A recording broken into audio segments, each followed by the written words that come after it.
All right, here we go. Salute to Knicks Nation on this late Monday night. Another edition of Knicks Weekly presented by Manscaped, episode 55. Game 1 is in the books.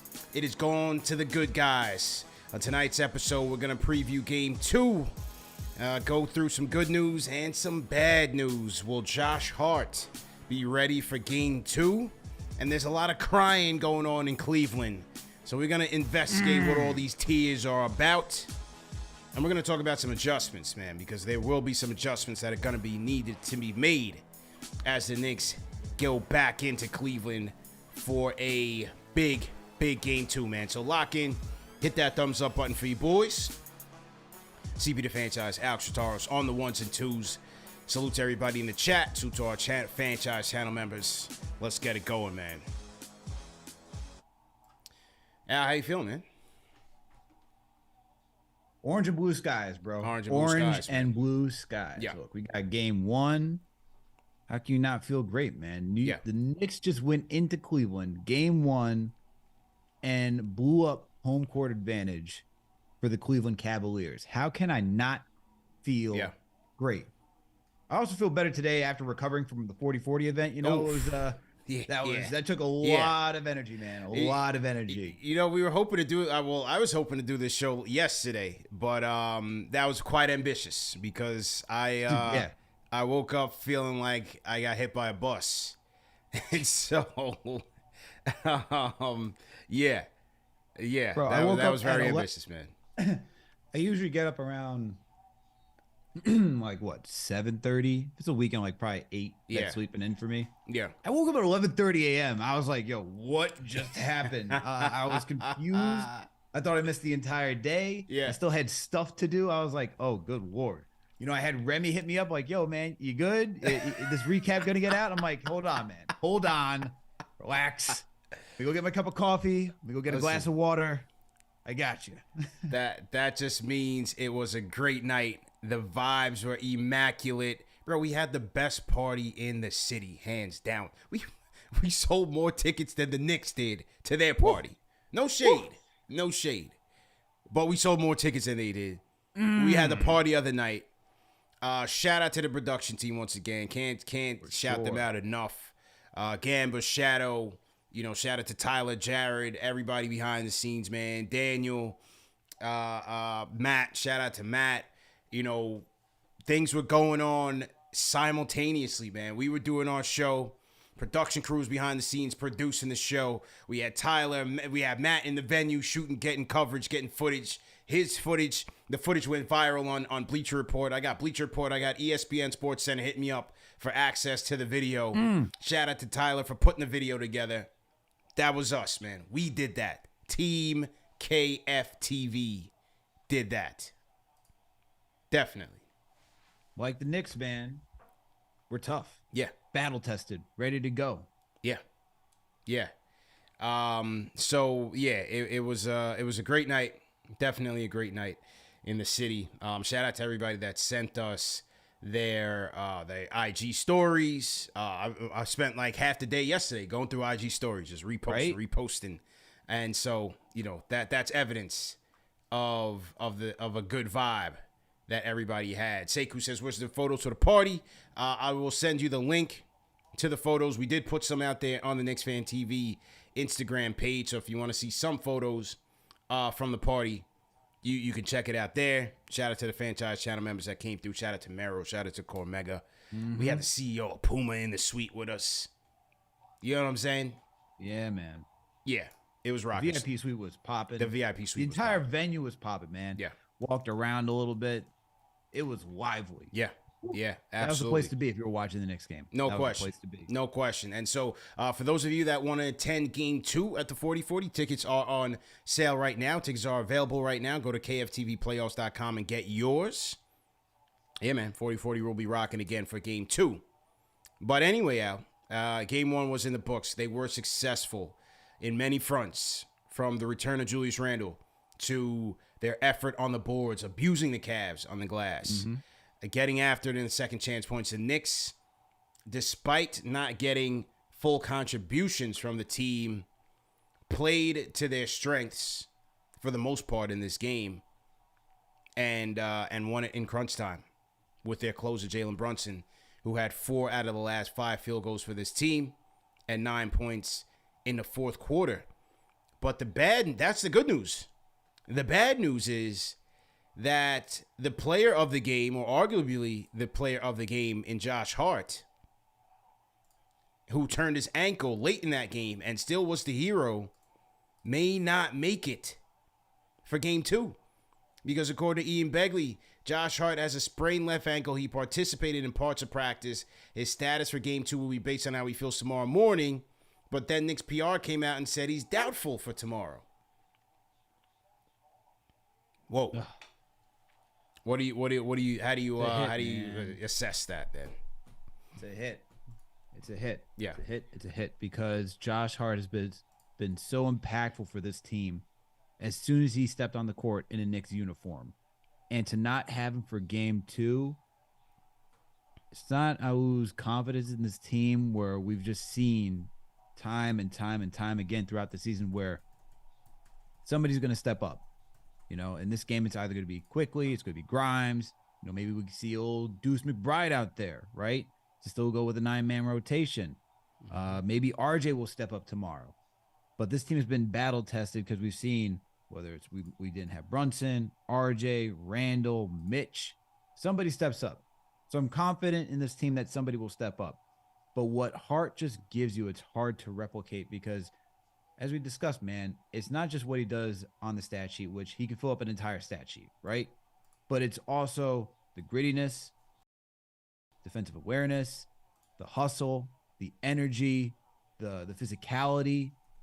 Like, you're losing all of that. You're losing that element that gave the Knicks the edge to win that game 1, right? And he's a gamer. You see that in game 1. He may not be the most lethal shooter, you know, but what you see is that when the lights are the brightest, he is ready to ball out. And losing a guy like that hurts. But I'm still confident in this team. Part of me, though, wonders if they're just being safe, if this is gamesmanship. Maybe they're trying to throw the Cavs off. We'll see how it feels tomorrow. But I can also go the other way saying, you know, this team is deep enough where you want to protect him for the rest of the series. And if you're thinking long-term, second round, and don't risk him getting injured because you already got game 1, right? You already got game 1. The statistic is out there that usually 77% if you win game 1 that you go on to win the series. We've seen that. So maybe that's how the Knicks are looking at it, saying let's rest our guy because he'll probably be more important in game 3 when we're back home in the Garden than game 2 on the road, and we don't need to risk an injury. Yeah. So sources told CP the franchise of KnicksFanTV that if the game, according to Hart, if the game was today, he definitely couldn't play. And so he's hoping that tomorrow or Tuesday rather, game day, things will change and he'll feel better. But if not, he should be good to go Friday, which the 2-day break after game 2, you have Wednesday, you have Thursday off. That should bode well for him on a sprained ankle and he come back. All right. You figure, you know, when he turned it, with all the adrenaline and everything, it's always easiest to play on it. But the next day is always the hardest because of swelling and things of that nature. So that's probably what he's dealing with now. It's a loss. It's definitely a loss. When you look at his impact on this game in game 1, having a knack for the ball, being a bully out there, getting after it on the boards, out hustling, out muscling, even there were a lot of situations in this game where you would see like the bigs battling for a board. It'd be like Mitch and Allen battling for it. And then it would be Josh Hart who would end up with the 50-50 ball. Or Josh Hart like in the middle of it trying to get after it. And so, you know, you can't duplicate that. You can't duplicate his ability to push the ball ahead and get out in transition, whether it's by passing or by bringing the ball up himself. His ball handling, his playmaking. They're going to miss that. His toughness, The way that he plays, his physical play. We just shown a replay here from game 1. His cutting. Just playing aggressive and understanding his role. They're going to miss that. But they can still win this game. They can still win this game. Now, will Tibbs go 8? Or will he go 9? I think the deuce is loose. Ooh. Yeah. I think the deuce is loose. Get him out there. Why do you say that? Because, number one, you got to expect a more aggressive Cavs performance. I am worried about discipline and foul trouble. And I just think that they need to be able to run multiple defenders out there on Garland and Mitchell. Deuce is ready. He's ready, man. Offensively, I don't know. We don't know what he can give us offensively. Defensively, you know he's going to be a dog. 94 feet. That's what 100%. We need. That's what we need against a team that's going to be fighting for their life. You need Deuce out there because he's a former football player. He's a tenacious defender. I think he can be ready to take on that role. Just play defense. Play defense and make it hard for them. We don't know. Anything he gives us on offense is always going to be a plus. But I think Deuce on the defensive end, he'll be needed out there. Because on Mitchell, I'm going to rotate Grimes. I'm going to have Quickley out there. RJ was guarding Garland. I thought RJ did a good job on Garland for when he did guard him. He did. So I think Deuce gets added in here. Maybe not a lot of minutes, but I think Deuce will get some run here, and we could use him. So you're going 8.5 then, if you don't think he's going to get a lot of minutes. 8.5. Yep. The Deuce is loose. Let him out there, Tibbs. I like that. Yeah. I like that. And especially if you're going to need someone to guard Garland, I'll put Deuce on Garland all day long. All day long. And to do that, you're throwing another dimension that they may not be prepared for, right? Because he guards differently than Josh Hart. Right. He's more agile, quicker, a little bit more physical. Screens. He'll guard you full court. Right. And he'll go 110% too. Right. That's different. So that'd be good for Tibbs just to throw something like a new wrinkle out there for the Cavs to take a look at. Yeah, go for it, man. You got to let the Cavs know. Listen, we know you're desperate, but it ain't going to be easy tonight. Mm-hmm. So we're putting Deuce out there, sick the pit bull on him. Again, whatever he gives us on offense, if he could give us a nice open corner 3, elbow 3, and when we kick out to him, that would be even better. But at least I know defensively he's going to bring the intensity there. For me, I feel like Deuce, it's going to be one or two ways in this game tomorrow for him on offense. He's either going to shine in the moment or he's just going to be, old timid on offense. I feel like he can go either way. I don't see anything in the middle. Yeah. And I think that's just what we've seen through him throughout the entire season. And not saying that he wasn't, well, I guess in the beginning he wasn't confident. He gained more confidence when you saw him play against the Lakers, when you saw him play against the Trailblazers. But it's just different, CP, when you're not in the rotation consistently, and now you're asked to come into a big spot to fill a role like Josh Hart, and then say, hey, I need you to give me a little bit of offense. Because Hart, even though he's not this offensive demon, he's been averaging 10 points on the season. He's shooting over 50% from the field. I think he's close to 60% from the field when you look at his numbers, right? Yeah, shooting well from 3, too. Yeah, he's shooting well from 3. Yeah. But his ability to finish around the rim is what really bumps those numbers up. And so asking Deuce to do that is why I'm not saying for him to play exactly like Josh Hart, but to be something close to being as efficient or to give you something on the offensive end, which he's still trying to, iron out the wrinkles in that part of his game. That is where I'm wondering, will he rise to the occasion? Yeah. And part of me feels like he will rise to the occasion. Part of me feels like there's a gamer in there. Yeah. Right? Part of me feels like, because he's a dog, he's another dog out there. I feel like he's going to figure out his moments, and we're going to be a little pleasantly surprised from Deuce. The reason I'm not worried about his offense, is because I'm expecting a stronger performance from IQ, RJ, and Grimes. Those 3 guys, because you can't, even if Hart did play, and I said this on SNY on Sunday night, in terms of game 2 adjustments, you can't expect, even if he did play, you can't expect 17 points from him every night. That's just not his game. That's not his style. He's going to impact the game in many other ways outside of scoring.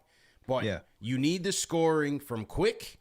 You need a couple nice threes from Grimes, and you need RJ to pick up the scoring. Plus, you're hoping that if you had a full half of Jalen Brunson in that first game, he might have had 48 points again. You know what I'm saying? He might have 48 points again. Plus, maybe a Julius in game 2, more comfortable, feels better. So what I'm saying is the offensive output should improve across the board, where we don't need much from Deuce anyway. Yeah. We don't need much. When they ran off that 9-game winning streak when Tibbs made the rotational change, it wasn't like Deuce was scoring that much off the bench. Their defense was solid, and IQ was picking things up. And, so that's where we're looking for things to improve. He had 0 points. He went 0 for 5 in that game, in game 1. RJ went 2 for 12. Like, that's got to be better. And if it is, Grimes went 1 for 5. Right. That's got to be better. And so if it is, then we don't even need Deuce to score. Just get out there and attack, be aggressive defensively, and do not let these guys get comfortable, because they will be the aggressors come starting game 2. And I mentioned this for the game 2 preview with Evan Damrell, who's a host for Locked On Cavs. Make sure you guys check that out. If you missed it tonight, make sure you guys check it out after this. Absolutely. And I mentioned that those same things, right? Those 3 guys are not going to shoot as poorly as they did. Quickley, since December 20th, when they played the Warriors, he has only scored in single digits 5 times since then. Right. 5 times. So I expect him to bounce back. I think what we see with young players, right, is that, especially when they're not the guys like Jalen Brunson or Julius Randle, they're trying to test the waters. They're trying to see and figure out, where can I make my impact? How do I fit into what we're trying to do here? And I think after game 1, where you can say we're a little bit, you're not fully comfortable, but you're in the driver's seat right now. You can be a little bit more aggressive in game 2 and get into a little bit more of a rhythm. So I expect Quickley to show why he's in consideration for 6th man of the year in game 2, coming off the bench. And without Josh Hart, I expect him to also just rise to the occasion. I want to see that 3-point shot fall. I want to see him utilize his floater, attack out in transition, see the playmaking. We already know the defense is going to be there, but I think for Quickley, he's going to bounce back in this game, just because game 1 jitters are out. You had Brunson and Randle, who did most of the heavy lifting, which is what I expect in game 1, right? Those are the guys who are going to get most of the touches, set the tone for how the series is going to play out. Now that that's out of the way, Quickley could come in, get comfortable in his role, and I think things will be smooth sailing for here on out. Agreed. Definitely agree on that. Gonna need more from those guys to get the job done, because game 2 will be hostile. And speaking of hostility, let's hear from what some of these Cavalier players had to say after game 1 in terms of the playoff intensity. Let's hear from, here's Darius Garland first up. Here he is. Yeah, I'll say that. The refs let us play a lot. So we hit first and see how the refs react, instead of being punched in the face and just laying down to it. I think that's the mentality that we have to have, is go punch first, see what the refs just have, and see what they do, see if they're going to blow the whistle or not. We just set the tone for the game like that. Okay, so that was Darius Garland, and here's Jared Allen in terms of what he saw out there in game 1. Jarrett, first playoff game against the Knicks under your belt. Usually, as you know, this first game's kind of that feeling out game. What did you learn? We just got the game under our belts. We learned that playoff basketball is very intense. It's a lot of guys' first time. Now that we have it under our belts, we're ready to come back the next game. Could you feel that? You mentioned it. There's a lot of guys' first time. Could you feel that out there? Yeah, in the first half and the second half, the first few possessions were all over the place. We didn't execute as we wanted to, and as the game went on, we calmed down a little bit. Okay, so Allen says that they were intense and they were more physical. Darius Garland says they're gonna go out there and punch first and see what the refs do. Because this is why. This is part of the reason why Game 2 is always the hardest. It's always hard. James Harden came out there after Game 1 against when Philly played the Nets on same Saturday night. He said Game 2 is the hardest. And it's the hardest because, number one, the other team, they see the tape, they adjust. They play with more of a sense of urgency. And they do play harder. And they do get physical and test the refs. We've seen this time and time again in the NBA. They're going to see how far they can go with the referees and the whistle. And we'll see, man, because, I don't like to put on the tinfoil hats. I don't like to put the tinfoil koofies on. But I really do believe that the refs liked to give the losing team the benefit of the whistle to try to even a series. I do. I'm not a big conspiracy guy, but I do. I feel like that is real in the NBA. And that's something that the Knicks are going to have to guard against. That early onslaught, that early storm with Cleveland doing all the dirty tricks to try to blow the Knicks out early. They've got to weather that storm, man. Or it could be a tough matchup. Could be a tough one. I'm just looking behind you to see if that's actually a tinfoil back on your desk over there. It looks like it is. But I hear you, man. I agree. Look, they're gonna let the guys, they're gonna let both teams play. They're gonna see what the waters are gonna be like for this game. I think the refs too are trying to see how will this matchup go, right? Part of me could say, hey, the refs are going to either tighten things up after what they saw in Game 1, or they're gonna give, as you said, the home team or the losing team the opportunity to come back and then really set the tone for the rest of the series, right? Because things can start getting chippy after here.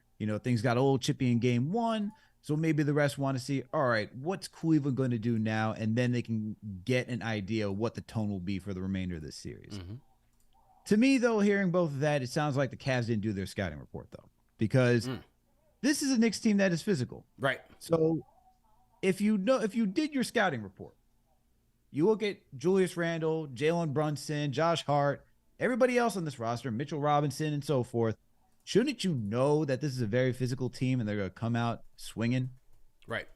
Right? Yeah. That would be something in my mind. So you now played them 4 times already. Yeah, you played them 4 times. What else is new here? Right. So now you're going to tell me in Game 2 of this series, you're now going to start trying to punch first.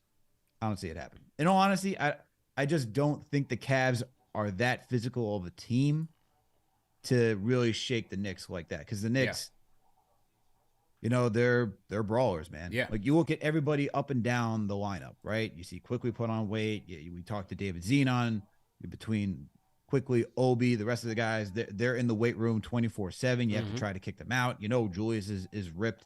You see Brunson, he's a strong guy. Mitchell Robinson's put on weight. RJ's a strong guy. Like you talk to Fred Katz and his strength when he just attacks the lane. I think the Knicks are just going to come out and do their same thing, man. This is how they've been playing all year long. Yeah. That's how they've been playing all year long. So I think this is just for the Cavs. Like you even hear like they're talking about refs and like you hear what Isaac Okoro said and so forth. I think the Knicks are just come out here and do the same thing. I don't think Cleveland really has that type of physicality to match what the Knicks are going to do. And if you go back to Game 1, and shout out to Kevin O'Connor, man, friend of the program, our guy KO. He showed Saturday night. He showed one replay, and this was the importance of Julius that we were talking about all of last week. In why his return was so important. And yes, it was the scoring and all of that, and they needed somebody to match what Brunson was going to give him, and he did that in the first half. But it was his ability to be physical.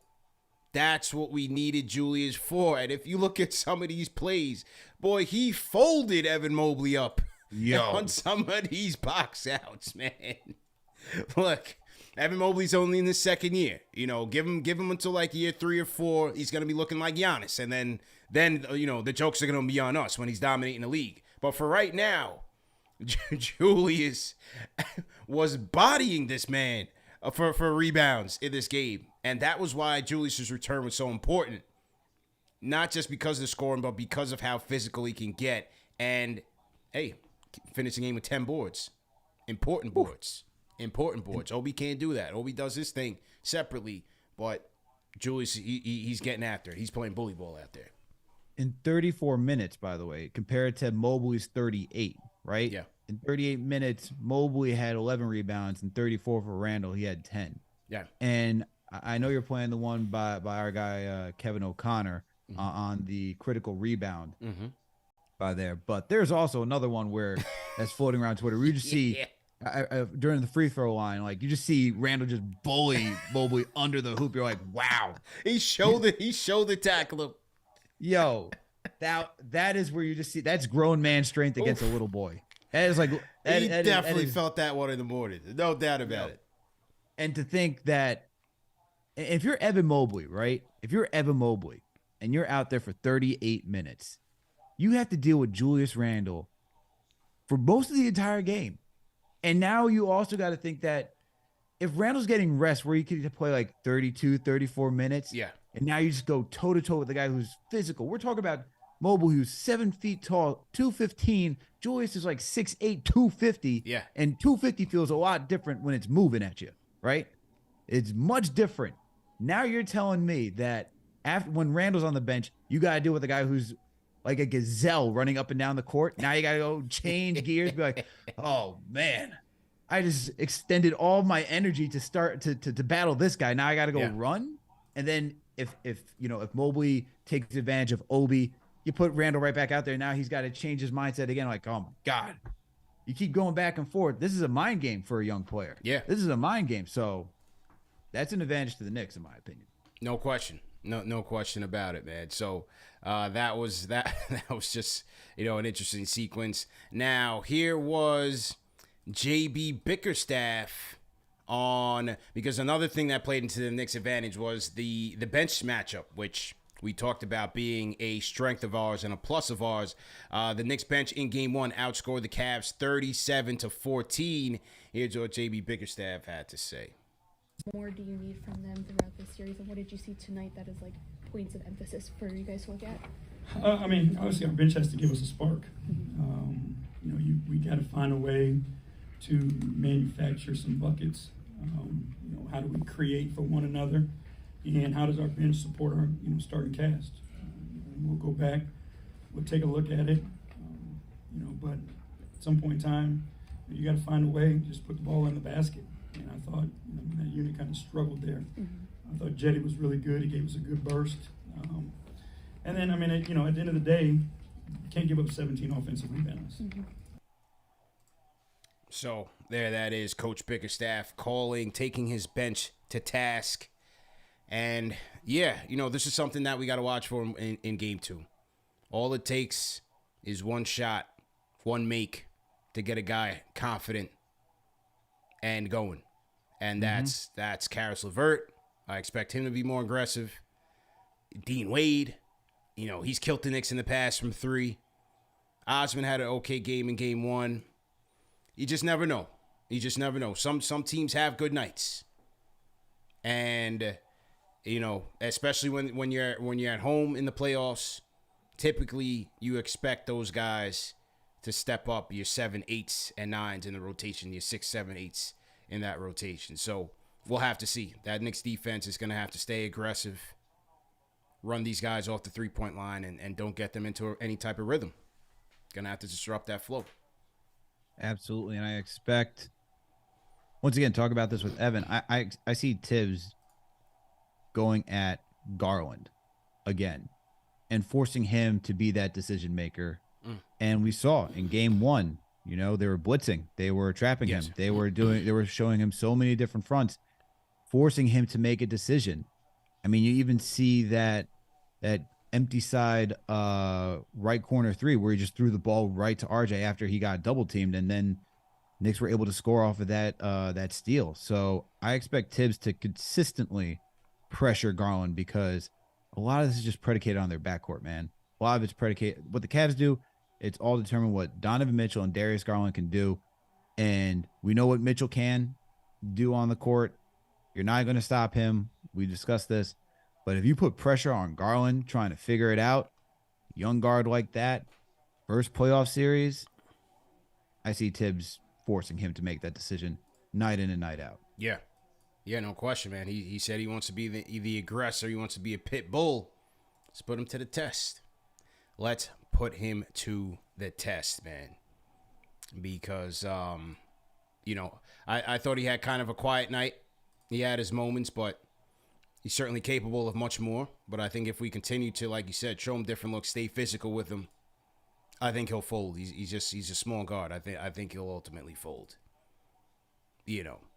So, but as I said, there was somebody who I thought played pretty good defense on this guy. Who is that? Well, he goes by the name of RJ Barrett. Oh. He goes by the name of RJ Barrett, man. Let's pull up this RJ Barrett soundbite here. Let's hear from Broadway, see what he's got to say about his matchup with Darius Garland in Game 1. Because it was pretty good. Here we go. What did you think of the job you did on Garland? He had a good game, I feel. Try to make it tough for him as much as I can.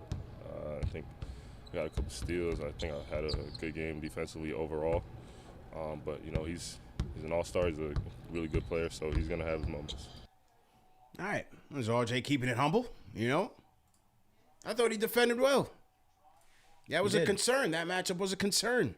I thought he defended well, though. Definitely did. I mean, he played with gusto against Garland. He was fighting around screens.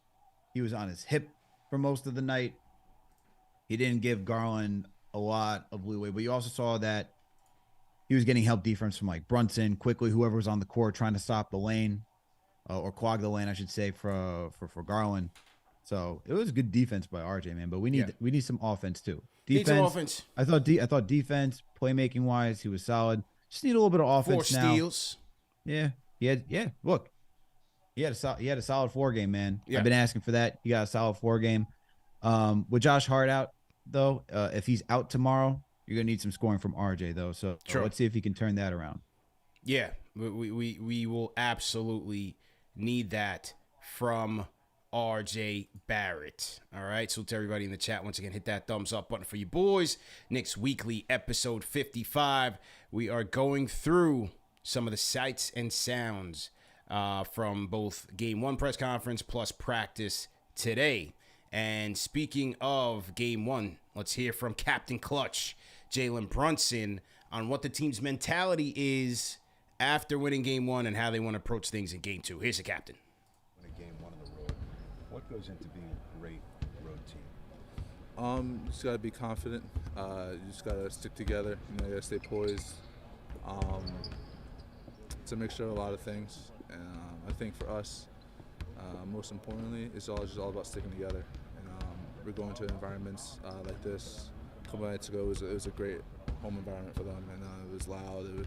Their fans were behind them, but we just gotta stay poised and gotta stay committed to each other and not really worry about what's going on. All right, Jalen Brunson, stay poised, stay together. Don't worry about the crowd. Don't worry about the crowd noise or the fake crowd noise that they pump in like the Hawks used to do. Just stay focused. Oh, yeah, the Hawks definitely did that. I witnessed it firsthand. And what I'm hearing from, what I heard from Fred Katz in Berman is that the Cavs do it too. So, yeah, all the foot tricks that they try to pull, all the theatrics, we got to be ready for it, man.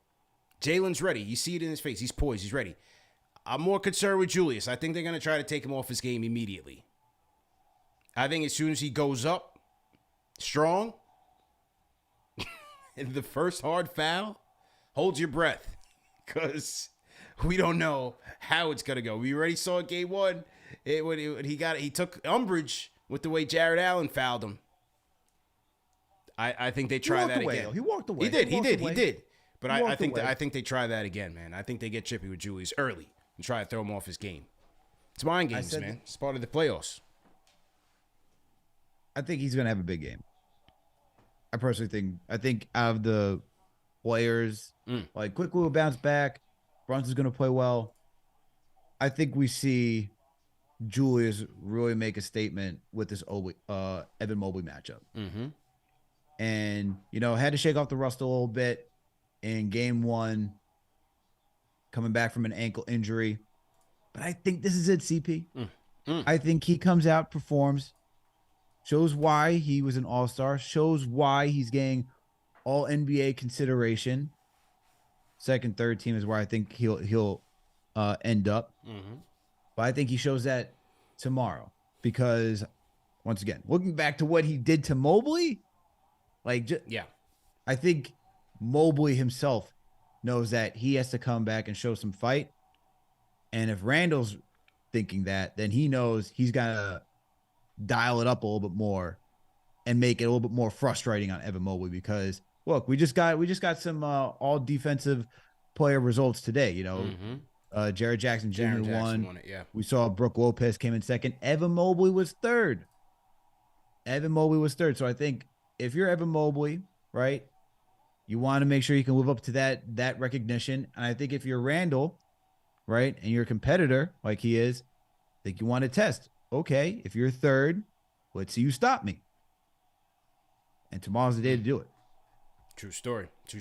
Now, speaking of Jalen Brunson, man, we got to get the soundbite of the day came from one Isaac Okoro, who had some interesting comments to say about Jalen Brunson, man. Let's take a listen to this guy and react to it as a family because I'm still. We feel like we played him well last game. I mean, probably getting him off the free throw line, not falling for his pump fakes and those antics of trying to draw fouls, being disciplined. What is the approach when you're guarding a guy like that? When you're going into a game knowing that that's your assignment? Just being disciplined, knowing, talking to the refs, trying to let them know some of the antics, he might do, staying down on pump fakes, trying to use my size and my length, just to try to deter shots and passes. Do the refs listen to you when you do that? I don't know, maybe not, I can't tell. Boy, oh boy, that sounds like a lot of politicking going on right now. That sounds like Isaac Okoro copping please. Antics, he says. I mean, Jalen Brunson had 4 free throw attempts in this game. Damn near didn't play the first half. And he's pleading to the refs about his antics. No, brother. CP. They essentially took the same amount of free throws. 22 attempts for the Knicks, 21 for the Cavs. Yeah. Knicks came out of this game with 20 fouls. Cavs came out with 17. Brunson was in foul trouble. What antics? Is he talking about?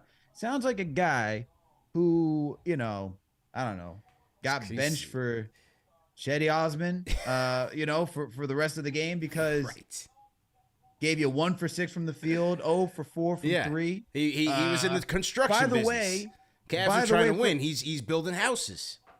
By the way, for a guy who's claiming antics, you shot the same amount of free throws as Brunson. Yeah. But hey, you call antics. That's okay. Look, I think Brunson's very crafty. He's smart. He's cerebral. He knows how to draw contact. You got to stop it. But this pleading to the refs, I'm not going for it, man. Man up and play some defense. Well, we've seen this type of politic, and we've seen these pleas for the refs. I mean, 2 years ago, remember when Nate McMillan, after the Knicks watched the Hawks in Game 2, and he came. I mean, he was so he was out of pocket for that one when he said, "Oh well, the NBA wants the Knicks in the playoffs. They want the Knicks to win." He went all the way, tinfoil hat on him. Yeah, all the way. Okay, all buddy. the way. Yeah, he wants them to win, and that's why they won. You could go all the way back to Phil Jackson when the Knicks were beating the Bulls up physically, and him copping please. It's they do it all the time, man. They do it all the time, which is why, it just goes back to my concerns about Game 2 because I just always feel like the refs lean towards the home team, especially if they lost. So we'll see. I'm looking at Grimes, RJ, Brunson again. How do the refs call them when Garland and Mitchell are, forcing the issue, which you have to expect that they will. We got to see. Who are you expecting a big game from? For tomorrow? The Knicks? Yeah. IQ? Yeah.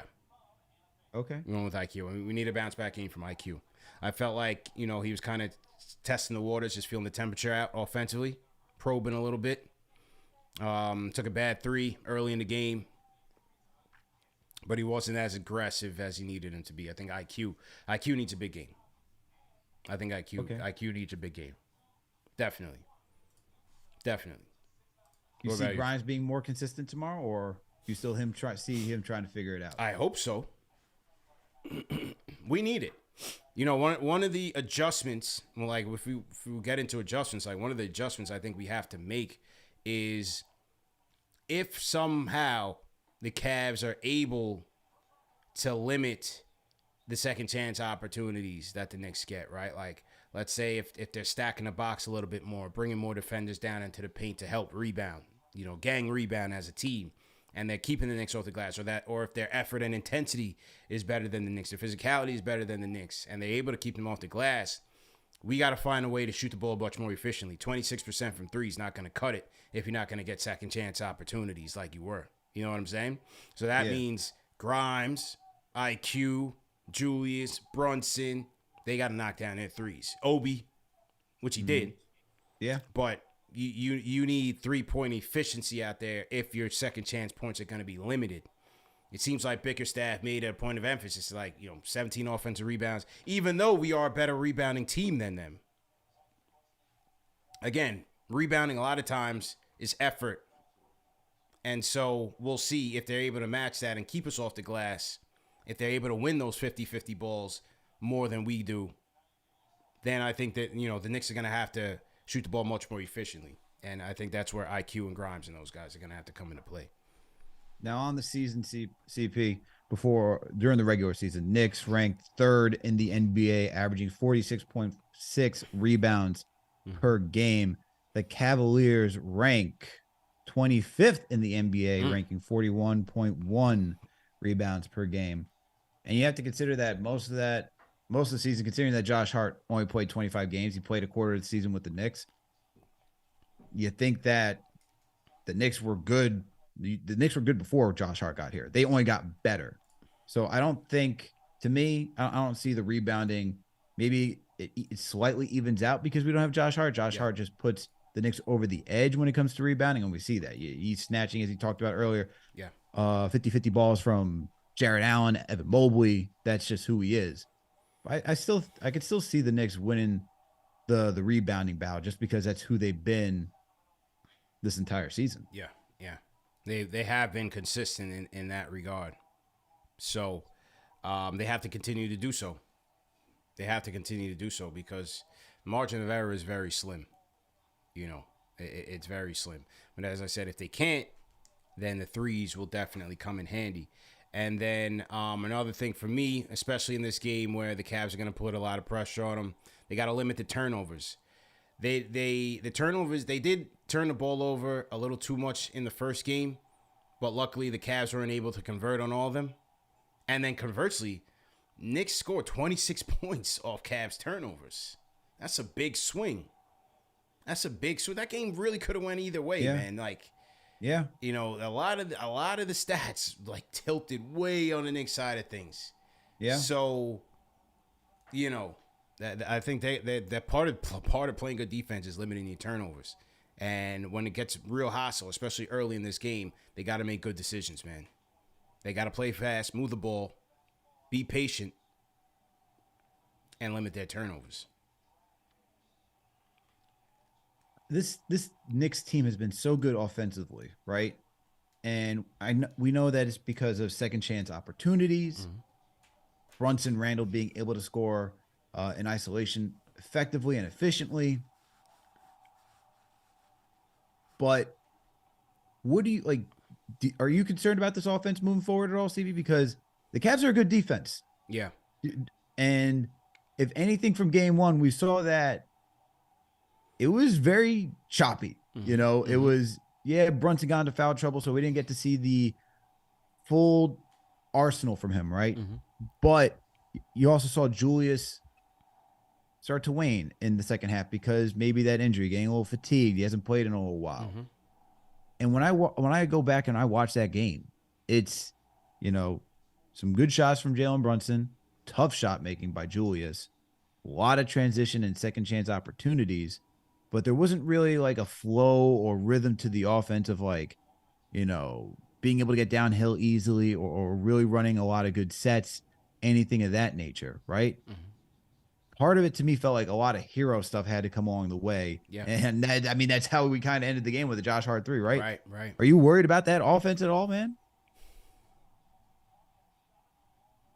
Yeah, because like I said, that a lot of their points, like what if you don't get those second chance opportunities? What if you're not able to convert off all those turnovers? What will the offense look like? But at the same time, you only had one half of Brunson. You had a first half of Julius and bad shooting nights from RJ and Quick. Improvements there could swing things also. So it's kind of hard to say. I think it's a little early in the series to determine that. Kind of got to see how things flow. Do you think the Knicks have to rely more on their defense or offense? Because it's just weird, man, because the regular season, it's just been, this team's so good offensively. Look, since December 4th, they're what, third? Yeah. Since that 9-man rotation change, they're third in offensive rating, right? But since that time, they're ranked 17th in defensive rating. Yeah. And it's not to say that their defense has been horrendous. I mean, they turned it up game 1. Mm-hmm. Like, that is the best I've seen their defense play since that initial 9-man rotation change. Mm-hmm. Are you looking for more? You think defense is going to be the way the Knicks get through the series? Yeah, their defense has to be tight because they can keep it close, right? The Cavs offense, while they're very efficient in the half court, they're not like some high-octane, high-scoring offense. They're still going to find their ways to struggle. They still have their ways to struggle. They still have trouble closing. And so in a tight game, to me, the advantage goes Knicks because we have the clutch player in Brunson. But you got to keep it. You got to keep it close. And so I think it's on the defense to, you're going to bend with Spider going crazy, but you can't break. You can't break with Wade elbow threes wide open. You can't break with LeVert killing you off the bench or, Ricky Rubio. No, Rubio's washed, but like those guys, like Wade, or Osman getting 6 threes, you don't want to break there. So I think it's definitely on the defense. And Garland, and Garland too. I agree with you. I think the defense as well. I think the defense is what, for the Knicks to get through this series, it's going to be predicated on their defense, and they got to keep that same intensity that they had game 1. And I think that will be the toughest part, because matching that level of intensity on that side of the ball, it's just so difficult to do, man. True, it's so difficult to do. It's all energy. You have to have that energy that night. All energy, man. No question about it. Tomorrow at 4:00, I'll be on Bleacher Report. We'll do our Game 2 preview on Bleacher Report. Like I said, 40-40 Game 2. Tickets are available right now. Go to KFTVplayoffs.com. If you guys are in Cleveland, or headed to Cleveland for Game 2, the Knicks fan meetup for the KFTV Road Warriors will be at Harry Buffalo on East 4th Street, right by the stadium, right by Rocket Mortgage Fieldhouse. That will be the official headquarters, Knicks fan headquarters, before the game, 5:30 p.m. Eastern at Harry Buffalo. Why does it sound like a Bart Simpson joke? Yeah, There's right. Like I almost want to say pause there, right? Every time I say that. You know what I'm saying? Well, that's how they get down in Cleveland. So it is what it is. Harry Buffalo will be there. Corso 117, man. Go ahead and unmute your mic, man. Hey, fellas, how you doing? Good, man. How you feeling? Good. I'm probably gonna get tomatoes for this. Mm-hmm.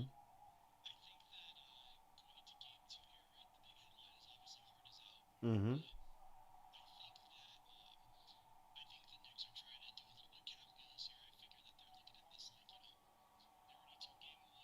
Mm-hmm.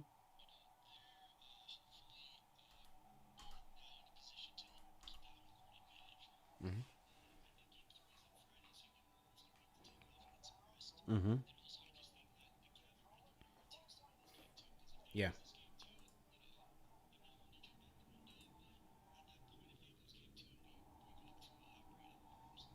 Yeah.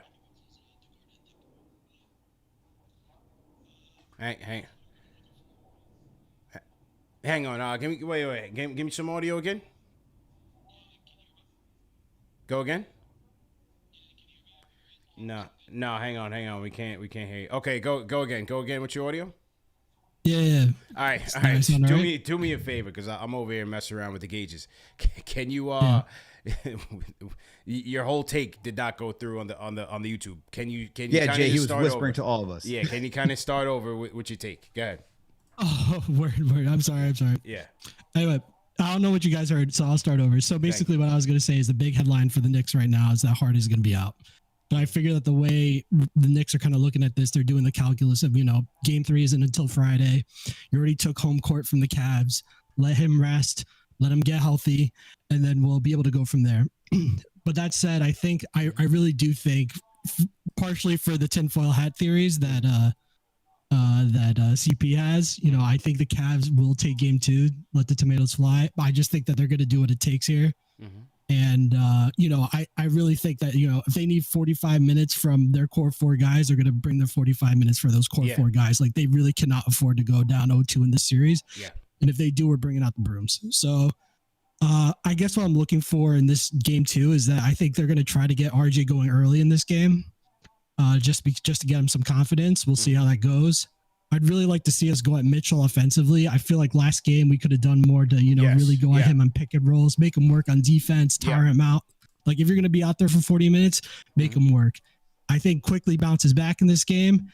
And then here's a little bit of a hot take. I think, and I'm actually kind of curious, CP, what you think about this, but I'm kind of curious where they go with these extra minutes now that Hart's going to be out.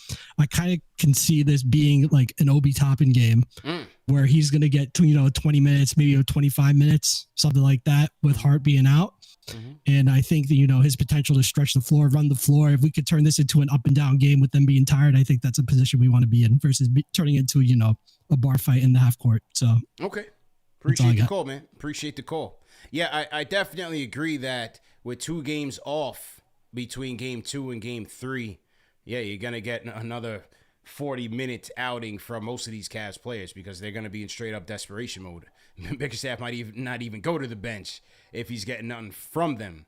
So you're certainly right on that. As far as the Hart minutes, I'm not sure. Does it go OB extended minutes? I'm not so sure. I think if Grimes and Quick can stay out of foul trouble, I think those guys can get more minutes. And then McBride will get some. I think McBride will get some as well because you're going to need perimeter defense out there with Mitchell, Garland, Okoro. I mean, not Okoro. You don't need to defend him at all. Mitchell, Garland, and LeVert. I think you're going to need some more defense out there. I think McBride will pick up some of those minutes. Definitely think McBride will get some of those minutes. I'm looking at Quentin Grimes probably in the closing lineup instead of Josh Hart. If there's no Josh Hart, I'm looking at Grimes because just defensively, I mean, RJ played well too. You could even argue that RJ could get back out there. If we're seeing the same thing like he did against Darius Garland in game 1, RJ's made a case for himself that you could go back to him depending on how he's playing offensively. But I think that's really where it's going to come down to. Who's giving you offense between Grimes and RJ to earn those minutes to be out there in crunch time? And that will be the determining factor for Tibbs in that department. Yeah, there you go, man. Well, let's see, man. Let's see how it goes down. A great show. I gotta get myself ready to catch a flight to Cleveland. So let's wrap up here. We had a great doubleheader live stream. So make sure you guys tap into the Game 2 preview with Alex and Evan Damarel. And yeah, man, great show, Al. Any closing comments from you, Al?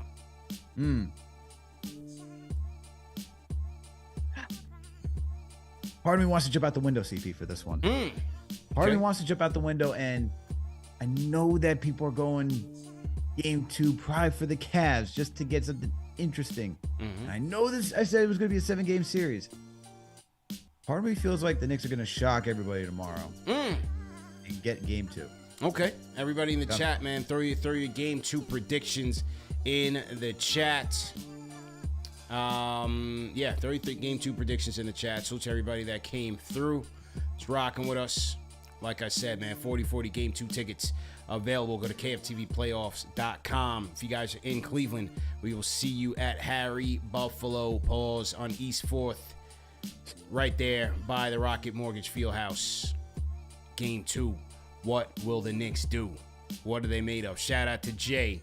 He said the JD make it. Yeah. JD's an animal. He's a warrior, man. He's resting up for play-by-play tomorrow. So we will see him there. Make sure you guys go to manscaped.com. Use promo code KFTV. 20% off plus free shipping. And go to KnicksFanTV.com for the latest articles by the Knicks Fan TV team. Al, great job. All the mods, great job. TM, great job. See you guys.